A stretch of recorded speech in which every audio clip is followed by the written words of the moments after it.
Assalamualaikum warahmatullahi wabarakatuh. Selamat pagi dan salam sejahtera. Perkenalkan, nama saya Sudadi Triputra. Kali ini saya akan coba untuk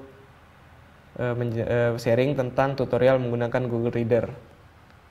Jadi ada banyak fasilitas yang disediakan oleh Google. Seperti yang kita tahu, ada Google Book, ada Google iGoogle, ada Gmail, ada Google Talk, kemudian ada juga yang namanya Google Reader.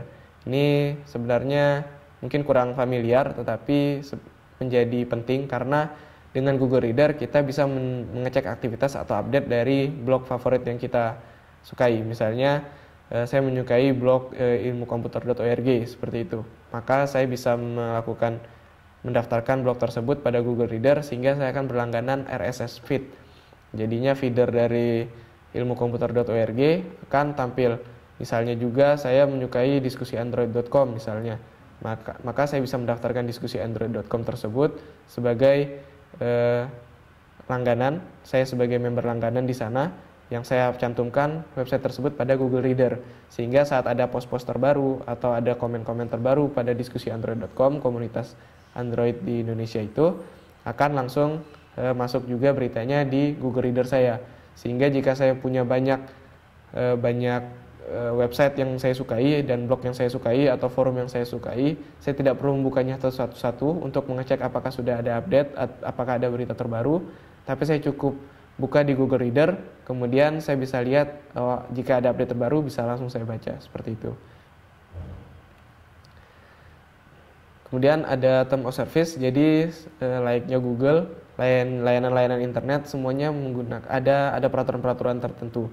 Nah, di sini yang paling utama sekali kita harus memiliki akun Google, seperti itu. Jadi kita harus pastikan kita harus memiliki akun Google karena Google sangat ketat tentang penggunaan user ini. Jadi kita harus benar-benar memiliki akun Google baru kita bisa menggunakan fasilitas dari Google.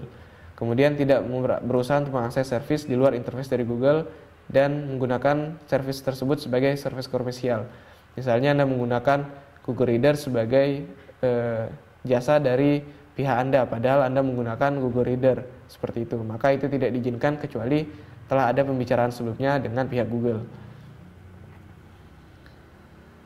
Kemudian mengapa Google Reader? Karena update yang konstan, jadi kita tidak membutuhkan Google untuk mengupdate-nya, atau kita harus setiap hari membuka file tersebut atau membuka blog tersebut, tapi kita cukup akses ke Google Reader, kita login di Google Reader, kemudian setiap ada update itu akan otomatis tertampil juga di Google Reader seperti itu.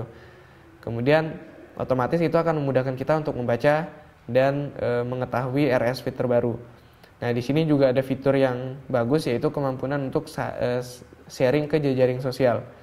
Seperti itu. Jadi saat ada berita terbaru kemudian kita lihat berita itu bagus, kita bisa langsung klik share untuk langsung sharing ke Facebook atau ke Twitter dan lain-lain. Nah, seperti tadi yang saya katakan, kita untuk meregistrasi akun, ya kita harus masuk ke www.google.com/reader. Nah, di sini kita tinggal masukkan Google akun kita, email Google kita apa, kemudian passwordnya, kemudian kita sign in. Itu jika kita sudah memiliki akun di Google. Tapi jika kita belum memiliki, maka kita bisa klik create an account di sini. Kita klik create an account. Maka di sini kita akan diminta untuk mendaftar di Google. Kita silahkan masukkan field yang diinginkan, kemudian klik get a free account. Nah, di sini. Kemudian kita jika sudah selesai mengisikan seluruh field yang disediakan, data-data yang diminta kita sudah isikan sesuai dengan kebenarannya, kemudian kita bisa klik juga I accept create my account. Jadinya di sini ada Google Term of Service seperti di sini dituliskan. Silahkan dibaca, dipahami dengan baik apa-apa saja peraturan yang telah ditetapkan oleh Google. Kemudian jika sudah, tinggal klik I accept create my account. Nah, posisinya jika sudah berhasil, maka kita bisa kembali ke google.com/reader, kemudian kita login dengan akun yang tadi baru saja kita buat. Nah, ini adalah tampilan dari Google Reader itu sendiri.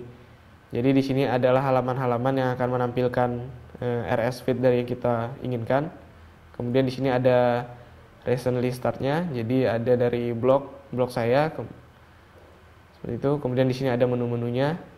Nah, di sini sebagaimana layaknya Google, dia juga menyediakan link back ke fasilitas-fasilitas lainnya seperti Google Calendar, Google Dokumen, dan lain-lain. Nah, berikutnya saya akan jelaskan di sini ada saya tandai yang nomor pertama, nomor kedua, dan nomor ketiga. Nomor pertama itu jika kita ingin menambahkan blog terdaftar. Jadi misalnya saya klik add subscription. Saya klik add subscription seperti ini, maka kita bisa menambahkan blog yang kita ingin untuk kita pantau seperti itu. Misalnya di sini saya tuliskan anaknegeri14.wordpress.com. Artinya saya akan memantau perkembangan dari anaknegeri14.wordpress.com sehingga saat pengguna, maksud saya admin dari anaknegeri14.wordpress.com melakukan update blog, entah itu berita atau pengumuman atau lowongan kerja seperti itu, maka akan juga tertampil di dashboard Google Reader yang saya sudah daftarkan tadi. Sehingga saya bisa langsung mengklik dari blognya dari Google Reader sendiri tanpa harus saya masuk terlebih dahulu ke anaknegeri14.wordpress.com. Nah, di sini setelah kita selesai, maka akan ada tulisannya you have subscribed. Itu catatan anak negeri kelompok 14 seperti ini. Di sini, kemudian di sini ada tulisan, ada update blog dari si blog catatan anak negeri ini. Misalnya kita lihat ada sejarah animasi, festival dan lomba, pengenalan program C, ada background title pada RPG Maker XP dan lain-lain seperti itu.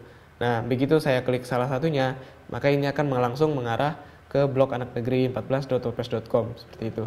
Jadi di sini hanya RSS feed-nya saja, hanya feedernya saja, tapi bukan langsung kita bisa membaca. Tapi otomatis kita lebih gampang untuk memantau update-nya. Nah, di sini di bagian kiri bawah itu adalah list-listnya tadi. Itu yang tadi saya tandai sebagai nomor 3. Itu adalah list-list dari yang kita inginkan. Misalnya di sini saya sudah terdaftar catatan anak negeri. Artinya bahwa catatan anak negeri sudah tersubscribe di dalam Google Reader kita. Nah, jika Anda tidak mengetahui nama websitenya atau nama, misalnya Anda ingin menyukai Android misalnya, tapi Anda tidak tahu, maunya apa ya namanya, nama website yang bagus tutorial Android apa misalnya. Tapi jika Anda tidak tahu, maka kita bisa menggunakan fasilitas search di sini. Kita bisa pilih, kita tinggal tulis misalnya di sini saya contohkan, saya tulis Siamolek, kemudian saya search, maka di sini akan ada keluar ada Siamolek. Ini di sini Anda bisa lihat webnya grow.ps/rss. Ini adalah Siamolek Gallery, tinggal dicari sesuai yang Anda inginkan. Misalnya ini dari siamolek.org, ada siamolek.org, ada blogger.com tentang profil D4 Siamolek ITB. Nah, itu tinggal disesuaikan saja. Ingin pilih yang mana, klik saja judulnya. Nah, di sini akan ada pemberitahuan bahwa Anda belum terdaftar, seperti itu. Bahwa Anda belum terdaftar pada web atau blog tersebut. Untuk mendaftar, maka kita bisa klik subscribe ini. Maka ini akan bertambah sebagai list blog yang kita daftarkan dalam Google Reader yang kita miliki, seperti itu. Nah, ini contohnya bahwa D4 ITB blognya tadi sudah tertulis, sudah terupdate, ada di subscribe-nya kita, dan di sini tertulis bahwa ada satu update post, ada satu posting yang belum kita baca. Nah, kita bisa klik, kemudian kita bisa lihat beritanya apa, kita bisa lihat deskripsi singkatnya. Jika kita tertarik, bisa kita klik, kemudian kita langsung mengarah ke blog D4 Siamolek ITB ini. Oke, jadi secara garis besar akan seperti itu tampilan dari Google Reader. Akan lebih memudahkan kita untuk memantau banyak sekali blog yang mungkin kita sukai. Misalnya saya sukai Android, dan itu akan banyak sekali tutorial-tutorial, dan tidak mungkin kita membuka satu-satu setiap hari seperti itu. Maka akan lebih mudah bagi kita untuk melihat jejak rekamnya dengan menggunakan Google Reader, dan juga update-nya menggunakan fasilitas dari Google ini. Baik, hanya itu yang ingin saya sampaikan. Terima kasih atas perhatiannya. Assalamualaikum warahmatullahi wabarakatuh.